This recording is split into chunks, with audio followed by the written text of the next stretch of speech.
Then comes the major surgery, the removal of the man and the formation of the woman. A woman born at the age of 24. A new life is begun. The body of the woman within begins to appear now. The world is shocked by a person who changed his sex. Thus, the strange case of Glen, who was Glenda, one and the same person, not half man, half woman, but nevertheless man and woman in the same body. He dares to enter the street dressed in the clothes he so much desires to wear. Glen is engaged to be married to Barbara. Glen's problem is a deep one, but he must tell her soon. She's begun to notice things. Soon she will realize. He learned that foreign doctors were doing marvelous work with a sex change. Man to woman, woman to man. Say, did you read about the guy that had his sex changed to a girl? Says he was perfectly normal, too. How can a guy be normal and go and do a thing like that to himself? What about their children, Doctor? Would their children become the same way their father is? Glenda has made the decision. If the newspapers had not gotten hold of the story, it would have gone untold, unnoticed as so many others in medical history. Why is the modern world shocked by this headline? Why? Do you realize what would happen if every man in the country that wanted to wear women's clothes or felt like a woman went to their doctors and wanted a sex change? Glen and all the hundreds of thousands of other Glens across the nation face quite a problem.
Man's constant groping of things unknown, drawing from the endless reaches of time, brings to light many startling things. Startling because they seem new, sudden. But most are not new to the signs of the ages.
all with their own thoughts, their own ideas, all with their own personalities. One is wrong because he does right. And one is right because he does wrong. Pull the string. Dance to that. Which one is created for?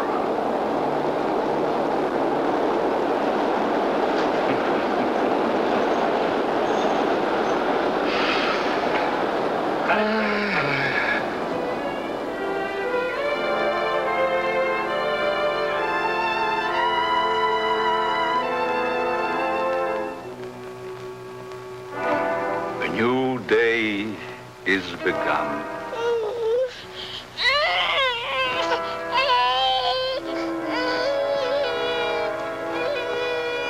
A new life is begun.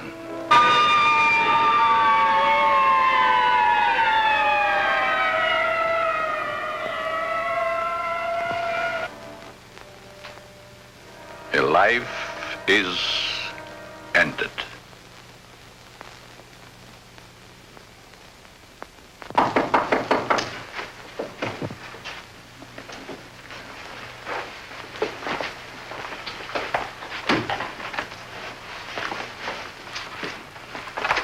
Let me see that note.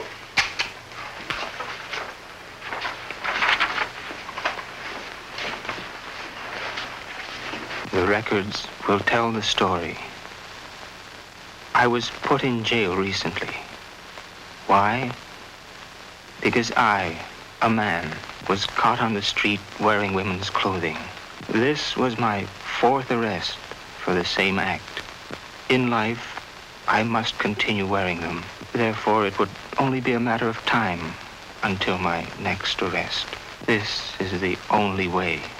Let my body rest in death forever in the things I cannot wear in life.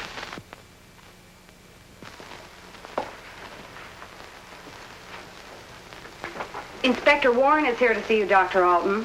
Oh, yes. Show him in, Miss Stevens.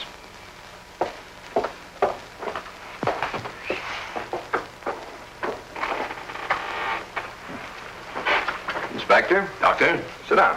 Thank you.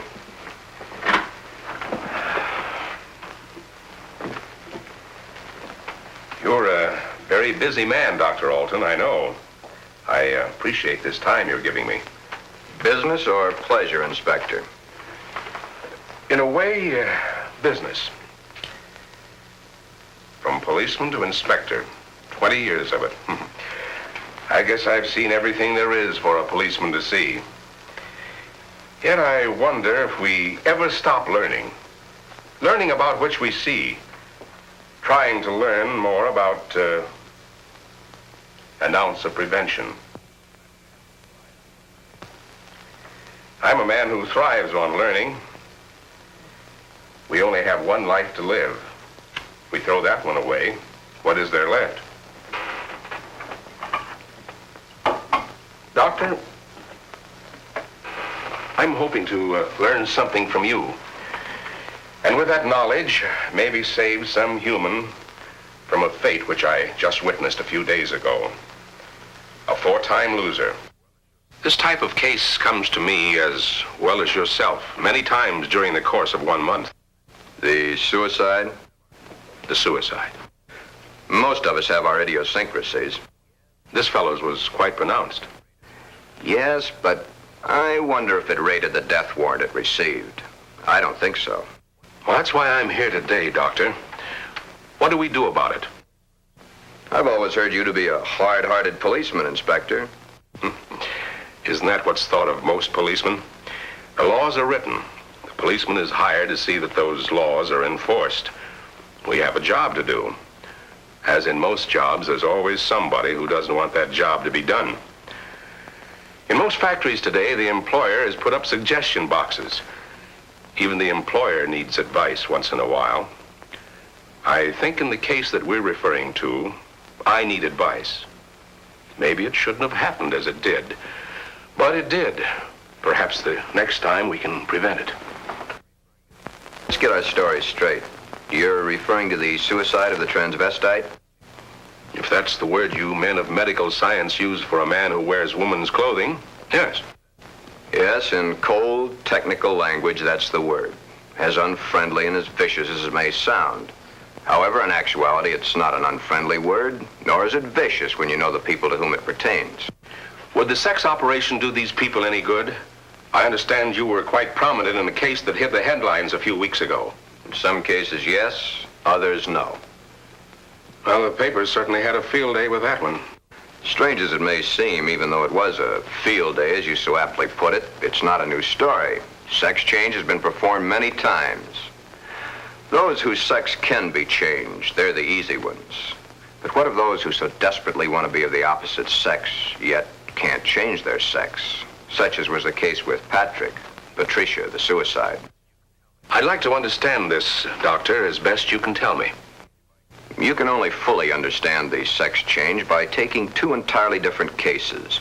Two men with exactly the same background, from childhood to manhood and on to their own decisions and destinations. I'd like to hear the story to the fullest. Only the infinity of the depths of a man's mind can really tell the story.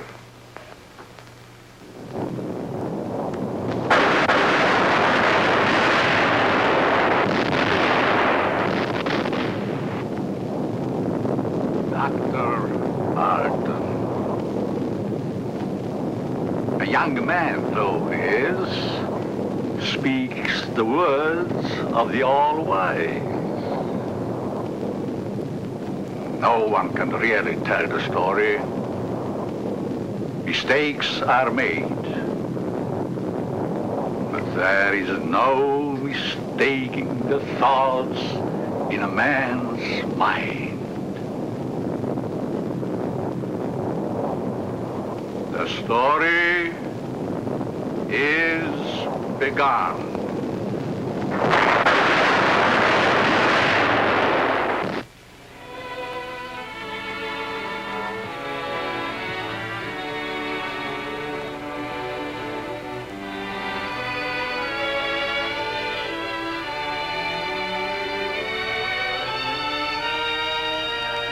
One might say, there, but for the grace of God, go I.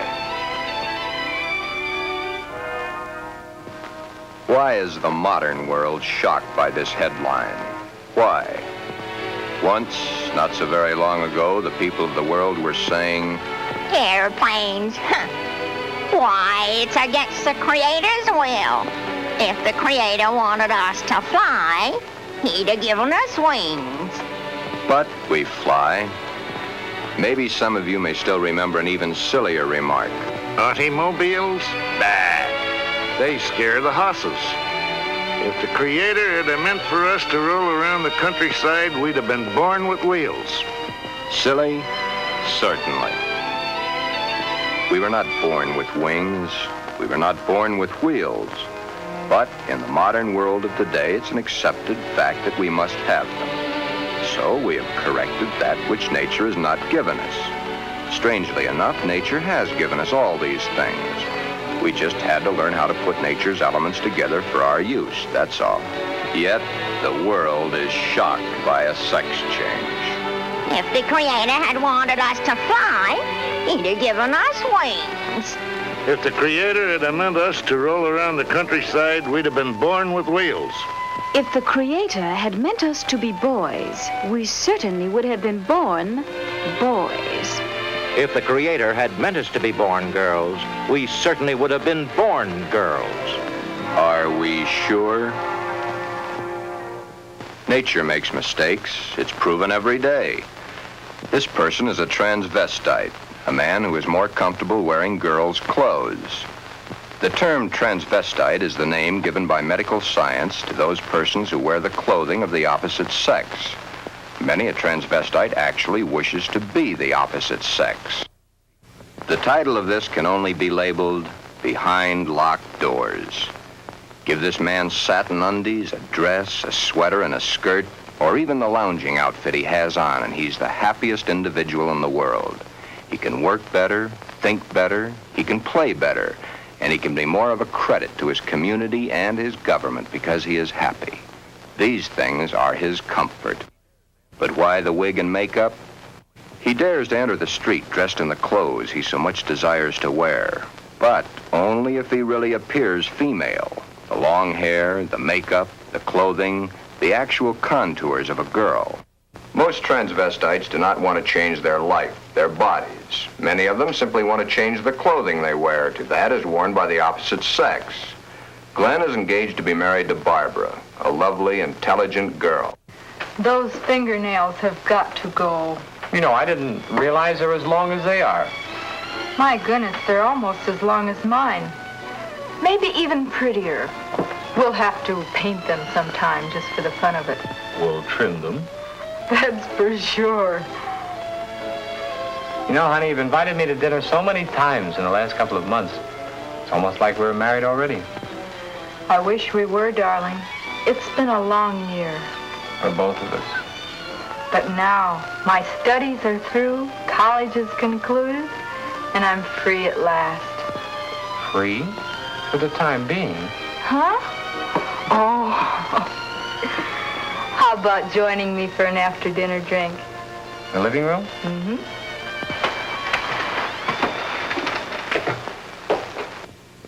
Modern man is a hard-working human. Throughout the day, his mind and his muscles are busy at building the modern world and its business administration. His clothing is rough, coarse, starched, according to the specifications of his accepted job. At home, what does modern man have to look forward to for his body comfort? The things provided for his home, a wool or flannel robe, his feet encased in the same thick, tight-fitting leather that his shoes are made of. These are the things provided for his home comfort. It doesn't look so comfortable, does it? And get the hat. Better still, get the receding hairline. Men's hats are so tight they cut off the blood flow to the head, thus cutting off the growth of hair. 7 out of 10 men wear a hat, so the advertisements say. 7 out of 10 men are bald. But what about the ladies? Yes, modern woman is a hard-working individual also, but when modern woman's day of work is done, that which is designed for her home comfort is comfort. Hats that give no obstruction to the blood flow. Hats that do not crush the hair. Interesting thought, isn't it? Just for comparison, let's go native. Back to the animal instinct. There, in the lesser civilized part of the world, it's the male who adorns himself with the fancy objects, such as paints, frills, and masks. The true instinct. The animal instinct. Bird and animal life. Is it not so that it's the male who is the fancy one? Could it be that the male was meant to attract the attention of the female? What's so wrong about that? Where is the animal instinct in modern civilization? Female has the fluff and the finery, as specified by those who design and sell. Little Miss Female, you should feel quite proud of the situation. You, of course, realize that it's predominantly men who design your clothes, your jewelry, your makeup, your hairstyling, your perfume. But life, even though its changes are slow, moves on. There's no law against wearing such apparel on the street, as long as it can be distinguished that man is man and woman is woman. But what is it that would happen were this individual to appear this way on the street? You're doing it now, laughing. Yet, it's not a situation to be laughed at. Thus, the strange case of Glen, who was Glenda, one and the same person, not half man, half woman, but nevertheless, man and woman in the same body, even though by all outward appearances, Glen is fully and completely a man.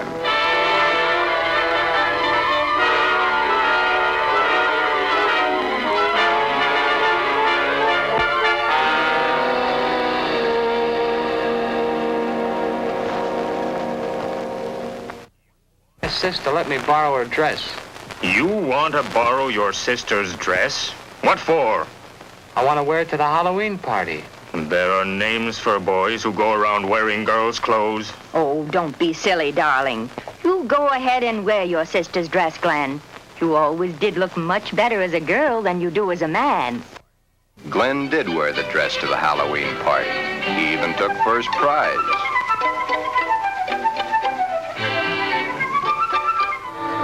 Then one day it wasn't Halloween any longer.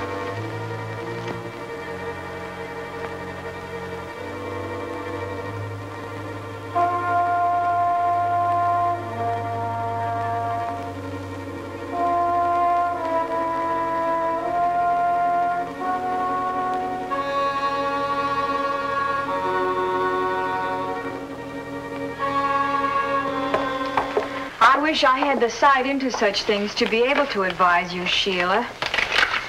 Maybe if you took the problem to a doctor.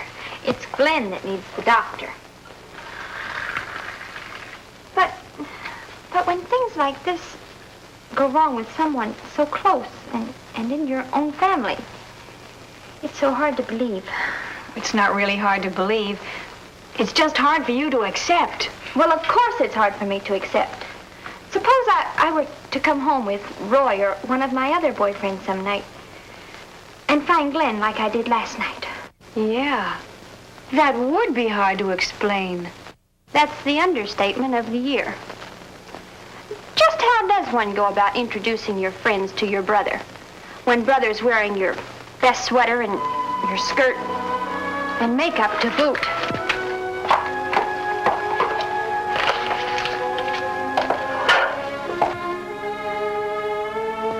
Glen is not a homosexual. Glen is a transvestite, but he is not a homosexual. Transvestism is the term given by medical science to those persons who desperately wish to wear the clothing of the opposite sex, yet whose sex life in all instances remains quite normal. Would you be surprised to know that this rough, tough individual was wearing pink satin undies under his rough exterior clothing? He is. Then there is your friend the milkman who knows how to find comfort at home.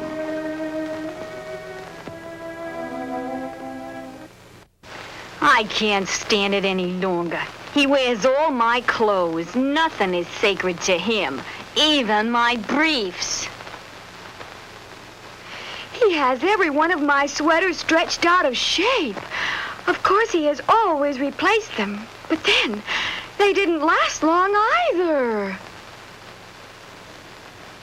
But, Your Honor, ruffles on his shirts and shorts, really.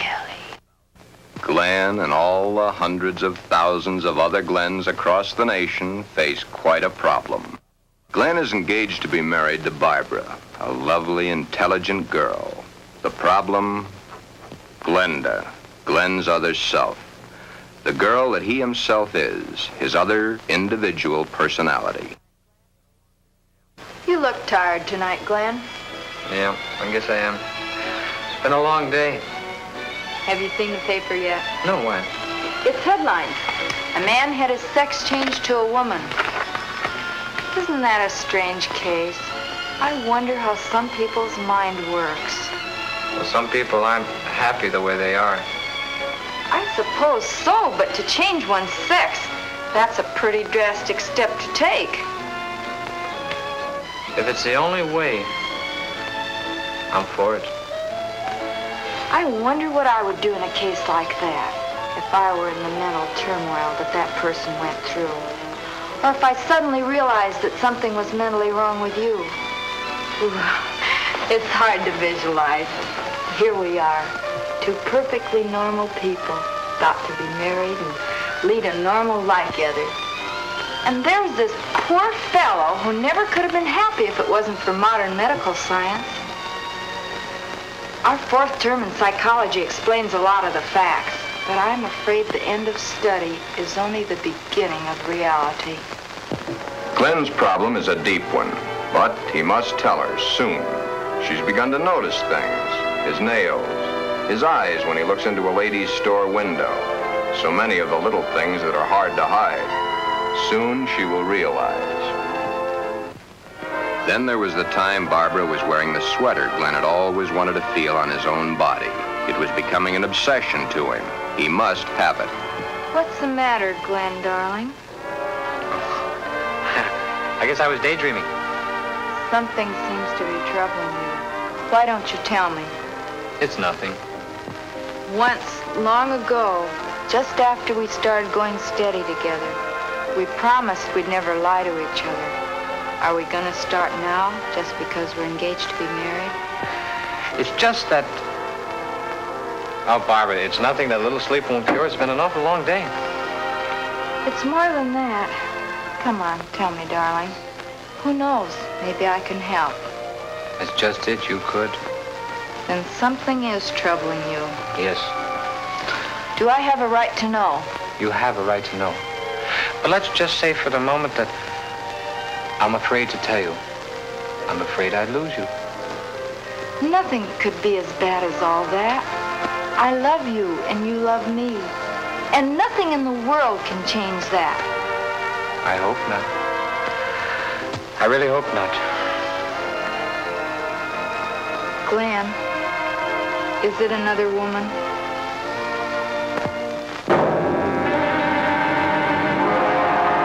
Hold the string!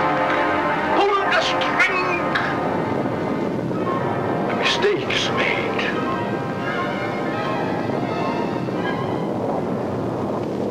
A story must be told. Always the same. He's not had the nerve to tell her. But he must soon come to some conclusion or forget the marriage. Should he tell Barbara of his Glenda now, before the wedding, or hit her between the eyes with it after, when it might be too late for either of them? The world is a strange place to live in. All those cars, all going someplace, all carrying humans which are carrying out their lives. The world is shocked by a person who changed his sex. Glenda is shocked also, but by another reason. Someone like her had the nerve to do something factual about their situation. There are so many problems for Glen and all the other Glens. Perhaps the fear of discovery of the underthings they wear beneath their regular outer clothing, or that which they wear during their nightly visit to Morpheus, god of sleep. Thank you very much, and I'm sure she's going to enjoy it very much. If you want to return it, be sure that you bring the sales slip. Thank you.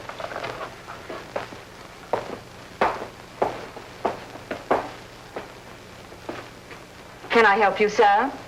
Yeah. Let me see a nightie. Well, what size? 12. The color and the material? Black. I'm very sure. Just a minute.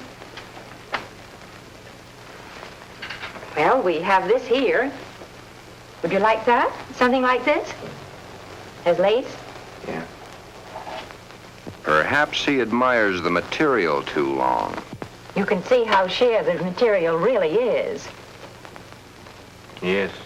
You see, it's all pure nylon and only $21.95. And of course, it will never snag.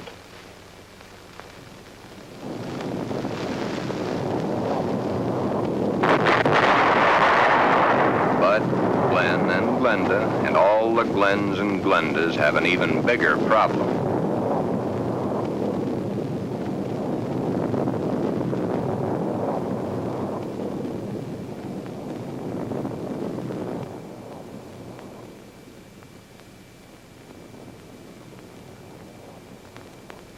The homosexual, it is true, at times does adopt the clothing or the makeup of a woman to lure members of his own sex.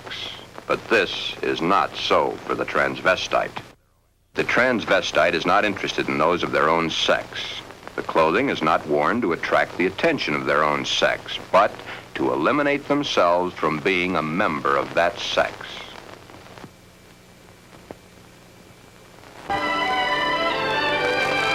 Hi, Joe.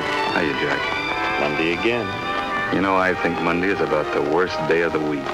A perfectly wonderful weekend, then back to the sweatshops. Too bad we was born to work. Say, did you read about the guy that had his sex changed to a girl? Says he was perfectly normal, too. How can a guy be normal and go and do a thing like that to himself? All the same, it must take a lot of guts to pull a stunt like that. That's a problem I don't ever intend to face. Maybe it's a problem we should all face. I don't get you. Just think of the unhappy life. The miserable time this world of ours must have given that poor guy. I still don't get you. Now, here is a guy who wanted to be a girl. Supposing there had been no way to change his sex.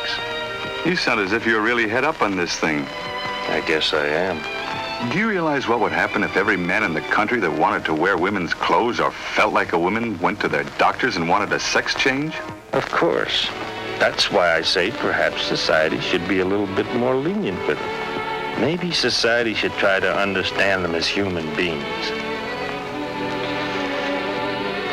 Another day done. Thank goodness. See you tomorrow, Jack. Yeah. So long, Joe. Until tomorrow.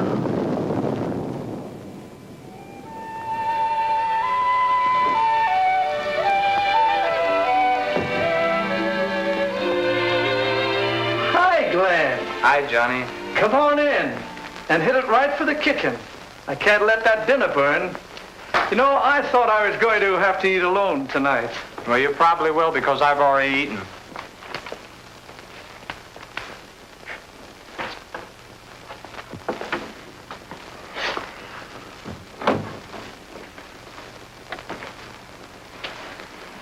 What's up? Nothing much. Say, you really look down in the dumps. I guess I got a problem. Haven't we all? I mean a real problem, one like I've never had to face before. Our whole existence is one big problem after another. I want to get married. You have a problem. When did this all come about? For nearly a year, I've been engaged to a very wonderful girl. Now the time is getting very close to the man with the book. I'm scared to death. You love her? Very much. Does she love you? Yes. There's no problem. Marry the girl. Are you forgetting about my other self? You'll have to tell her, of course. Yeah. I have to tell her. But when? Before? Or after? I think you know the answer to that one yourself. My mind's in a muddle. Like in a thick fog. I can't make sense to myself sometimes. I thought I could stop wearing these things. I tried, honestly, I tried. I haven't had a stitch of them on for nearly 2 weeks until tonight. Then I couldn't stand it anymore. I had to put them on or go out of my mind. I'm afraid I'll lose her. I don't want that to happen because I really love her. Okay. Here's a story from fact. Johnny tells his story. He had not too long ago been married himself. He had kept quiet about his transvestite desires in the hopes that the new wife would never discover it. However, one day, the little woman came home unexpectedly an hour early.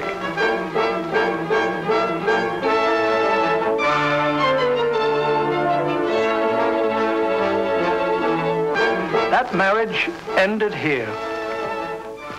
Will your problem be like mine? Most probably it will. Because the love hasn't been built up for such a thing. She, your wife, she will not have been taught enough about the problems to cope with it. Glenda must now make her decision. Or forever forget the marriage to Barbara. Glenda should consult a competent psychiatrist, but then very few transvestites wish to change their strange desires. This is their life. To take it away from them might do as great a harm as taking away an arm or a leg, or life itself. Many even carry their transvestite desires to the grave with them. Yes, it is a problem. But Glenda, remember back almost a year ago when Glen and Barbara accepted each other? Good night. That's the 6th time you've said goodnight. I guess it is. Look. Come on over here a minute. What is it? Never mind, just sit down.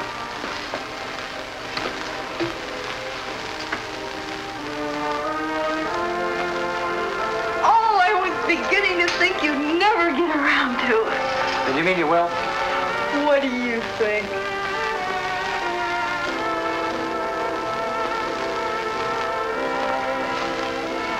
When? I must finish college first. It's only 7 months to go. Well, now, that's hardly long enough for you to get a trousseau together. How would you know about such things?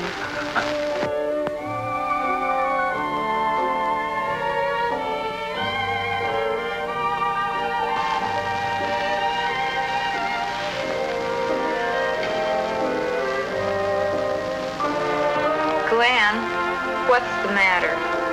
Huh? All of a sudden, you seem 1,000 miles off. Yes, I guess I was, huh?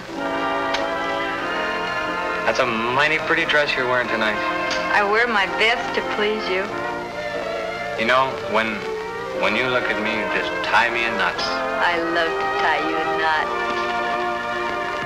Oh, I'll be so happy when these next few months are over. Some special reason? Of course. So you can stop kissing me goodbye at the door every night. Yes? So you can hold me close to you always. Yes? Then all you'll have to do is call and close your eyes to feel my lips on yours.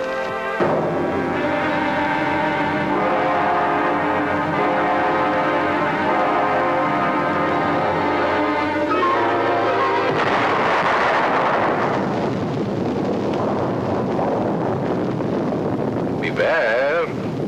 Beware. Beware of the big green dragon that sits on your doorstep. He eats little boys, puppy ducktails, and big fat snails. Beware. Take care. Beware.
me.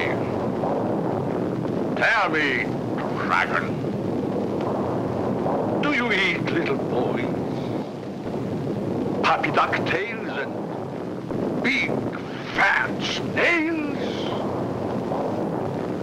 Puppy dog tail, puppy dog tail, puppy dog tail. Everything nice, everything nice. Ha ha ha, puppy dog tail.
the big green dragon that sits on your doorstep. He eats little boys, puppy dog tails, and big fat snails. Beware, take care. Beware.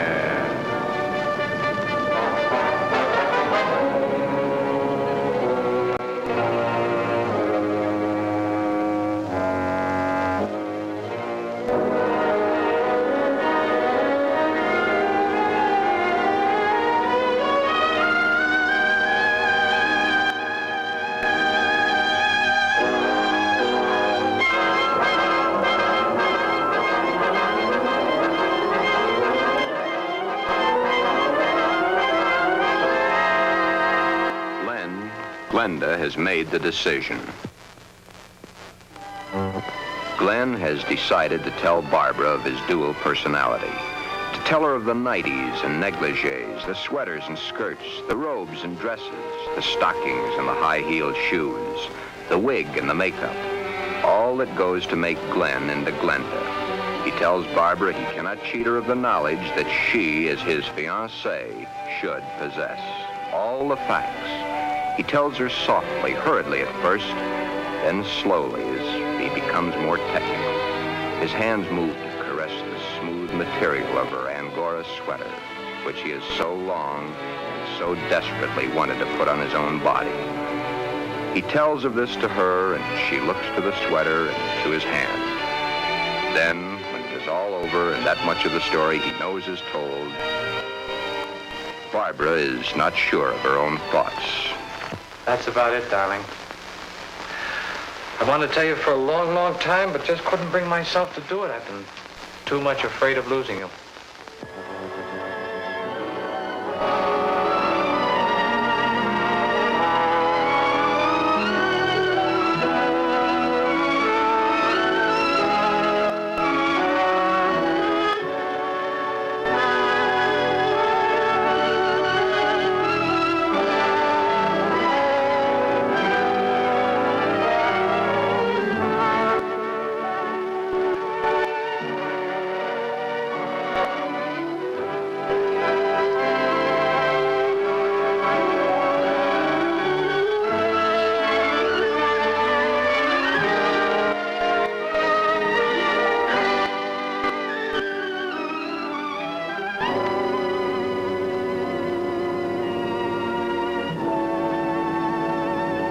Glen,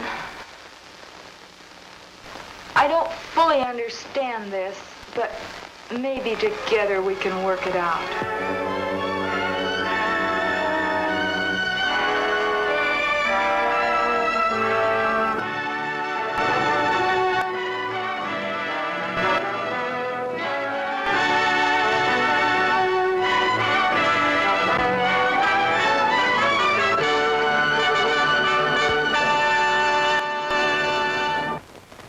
The end of the story?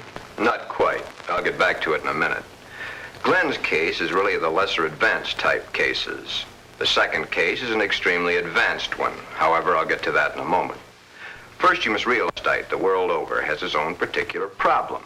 Each case must be handled individually according to the person, his past life, and his problem. Did this Glen have any homosexual tendencies? Absolutely not. It's very seldom that a true transvestite does. And he isn't a hermaphrodite? No more than he's a pseudo-hermaphrodite. Glen's case was entirely of his mind, brought on by the environment of his early youth. What about their children, Doctor? Would their children become the same way their father is? No. Transvestism is not hereditary. Well, what makes these men want to wear girls' clothes? Many things. But as I've said before, it usually starts in early childhood from one cause or another. Technically, each case has the same beginning, just a different set of circumstances. Are any of them actually cured? Oh, yes, many of them.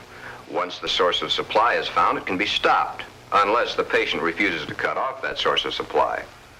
Then the way I get it, this Glen and the character he created, much as an author creates a character in a book, was invented as a love object to take the place of the love he never received in his early youth through lack of it from his parents. The character was created and dressed and lives the life the author designs for him to live. and dies only when the author wants him to die. Correct. Except that for the character Glenda to die, the elements must be right. But to enlighten you a little further, there's the second story, that of an extremely advanced case. Let's call this person Alan, Ann. Alan had a mother who wanted a little girl. The father didn't care much one way or the other. Alan did not enter the competitive sports that the other boys of the school did. However, he was an extremely studious boy and always had above average marks in his subjects. Yet sports, girls' sports, he always was interested in. But he was rejected by the girls and also rejected by the boys. It seems he belonged to neither of them. After school, Alan would go home to find the mother who had always wanted a girl and the father who didn't care one way or the other. He enjoyed doing the woman's work around the house. Alan was becoming a woman and didn't realize it. A woman in mind only, but the mind rules. Then came the fateful year of 1941. Alan was drafted. He was accepted. In the Army, he successfully passed his vigorous training. Did not like it, but then there were the weekends for his particular diversions. On his weekend passes, he would go to the nearest town where he had a suitcase checked in a public locker.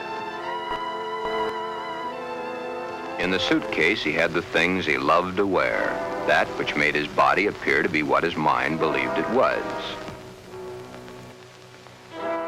Then the day of embarkation came. But wherever Alan went, the suitcase was sure to go.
Then, as quickly as it had begun, the war was over. Alan came home. Alan had learned all the terms directed at men like himself, but no one had found out his aversion. He was honorably discharged from the service at the end of the war. He had received the Silver Star and the Bronze Star for gallantry in action. While he was in an Army hospital recuperating from a wound he had received in New Guinea, he learned a very interesting fact. He learned that foreign doctors were doing marvelous work with a sex change, man to woman, woman to man. Shortly after his separation from service, Alan came to me for advice. There followed many long sessions with my clinical reports and the reports of eminent doctors. It had been found that Alan was really a pseudo-hermaphrodite. A hermaphrodite is one who has the organs of both the male and female in plain sight. A pseudo-hermaphrodite is one who has one perfectly formed organ of either sex and one imperfectly formed one that's difficult to detect. Alan was of the latter.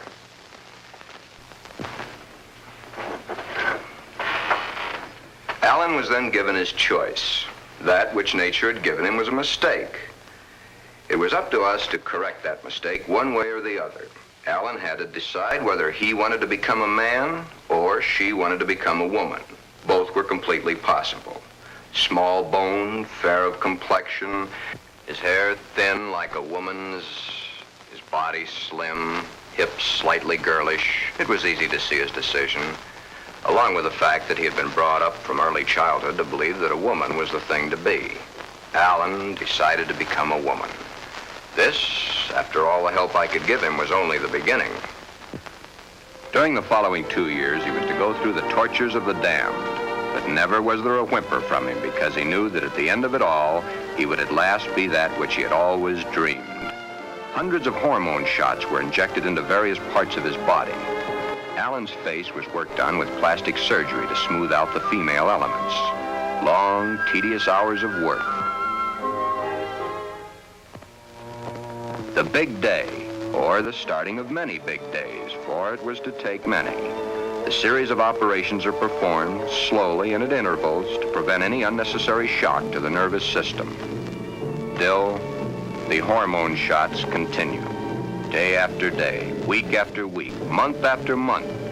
And even then, when the operation is over, the sex has changed, the shots must continue as long as Alan lives.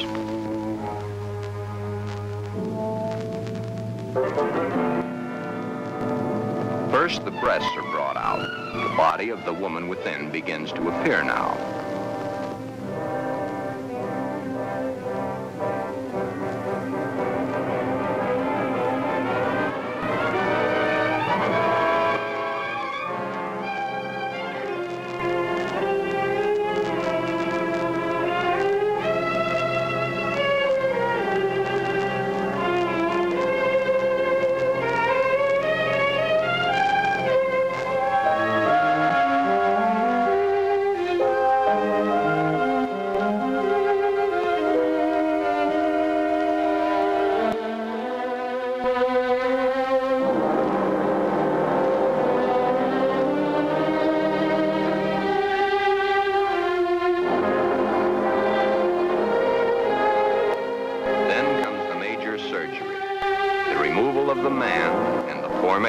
Of the woman.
In time, Alan is Anne, a very happy, lovely young lady that modern medicine and science has created almost as a Frankenstein monster.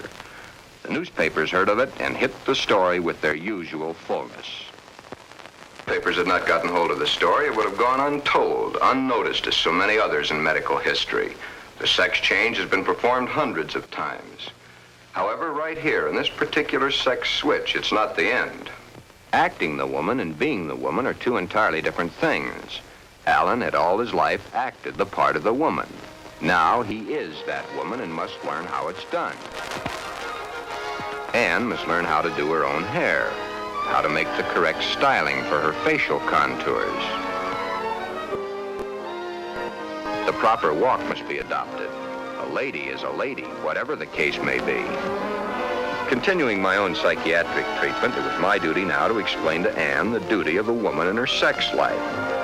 Alan, of course, had known the man's, but he was soon to realize he knew very little about a woman's.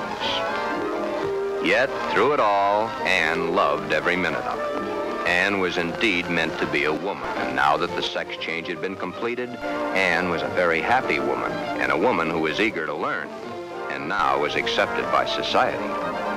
A woman born at the age of 24, in a world that for 24 years she had seen as a man, but a woman who now would, and was properly instructed in how to accept, a woman's world. Thus, this case, which has a happy ending, is due entirely to the corrections made by medical science. I've had several such cases. In fact, in my 20 years of practice, I've been prominent in 7. However, my colleagues have had hundreds. Then you believe that the Glen of the first story should have the sex change? In Glen's case, no. No, indeed. Glen would never be happy with a sex change. The Alan of your story ended happy? I'll tell it to you exactly as I told it to them. Shortly after Glen told Barbara of his love for girls' clothing, he started treatments with me. On the last treatment, both he and Barbara came to me. I told them the same story of Alan, Anne, as I've told it to you, Inspector. Anne was a pseudo-hermaphrodite. Even though one of the sexes was imperfect, she had the organs and the characteristics of both the male and female. Glen's case is an entirely different type of case. Remember I said, no matter what the case, it's a different thing, a new problem to be looked into, then solved, a new challenge to the psychoanalysis. Glen's body holds only one sex, that of the male. In all our talks, I've learned these pertinent facts. Glen's father had no love for his son. His father wanted Glen to be a football hero or a baseball player so that he could brag to his cronies down at the corner saloon as his cronies bragged to him about their own sons. Thus, the ruse of Glen's fictitious character. He invented it when he could find no love from his mother and no love from his father. His mother had hated her own father. Glen reminded her of her father. Therefore, she gave all her affection, love, and attention to her daughter. Glen then decided also to become a daughter. Glen, you can kill this fictitious character of yours anytime you wish. For your happy ending, it's the only way. Then you think I can kill this second character by transferring her qualities to Barbara? Exactly. But as the author and his character, the elements must be right. It's up to you, Barbara.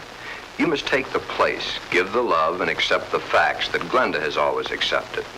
If you love each other as you now believe you do, well, it'll be a hard job, but you'll enjoy doing the job. Should I let him continue to wear girls' clothing? Or should I put my foot down? If you put your foot down, you'd only go behind closed doors. Love is the only answer. Glenda must be transferred to you. Supposing Glen never gets over wearing girls' clothing. Would it matter to you very much? I love Glen. I'll do everything I can to make him happy.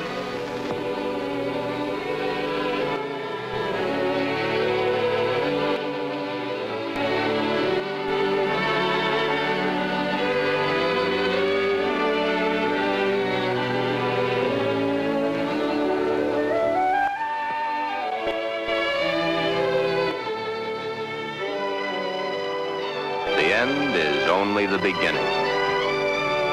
Time passes. Soon, due to a happily married life, the remembrance of the psychiatric treatments, and Barbara's love and understanding, Glenda begins to disappear forever from Glen.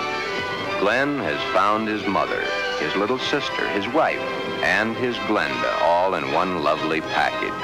Thus, Glen's case has a happy conclusion. Therefore, two entirely different cases, handled in two entirely different ways, have a happy ending.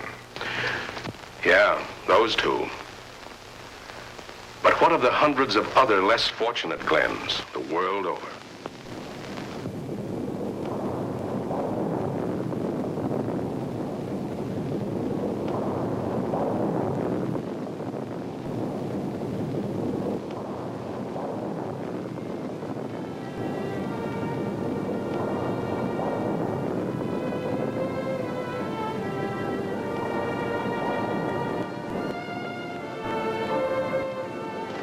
Yes.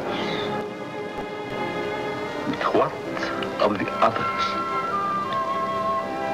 Less fortunate Glens the world over.